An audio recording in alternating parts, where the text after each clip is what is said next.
प्रिय भक्तों, आज हम आपको बताएंगे कि पतिव्रता की प्रतीक गांधारी ने श्री कृष्ण को ऐसा कौन सा श्राप दिया था जो उन पर भारी पड़ गया था। आइए जानते हैं कि ऐसा क्या हुआ था। महाभारत युद्ध इतिहास का सबसे विनाशकारी युद्ध माना जाता है। धर्म और अधर्म के बीच हो रहे इस युद्ध में गांधारी पुत्र दुर्योधन अधर्म के साथ व कुंती पुत्र युधिष्ठिर धर्म के साथ थे। गांधार के राजा सुबल की बेटी होने के कारण गांधारी को यह नाम मिला। शकुनी भी गांधारी का ही भाई था। धृतराष्ट्र से शादी होने के बाद ही गांधारी ने अपनी आंखों पर पट्टी बांध ली।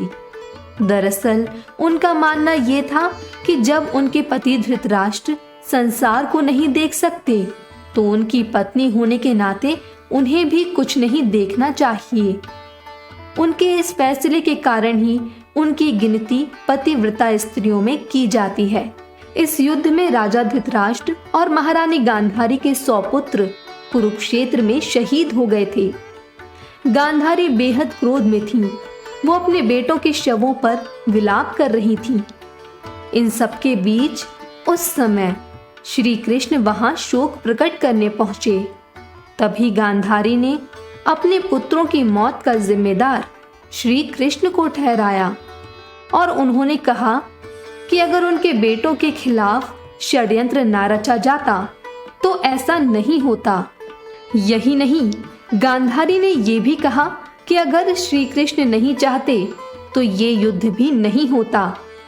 तभी क्रोध में गांधारी ने इतना कुछ कहने के बाद भगवान श्री कृष्ण को उनके वंश के नाश होने का श्राप दे दिया। श्री कृष्ण ने उनके श्राप को स्वीकार किया और वहां से लौट गए।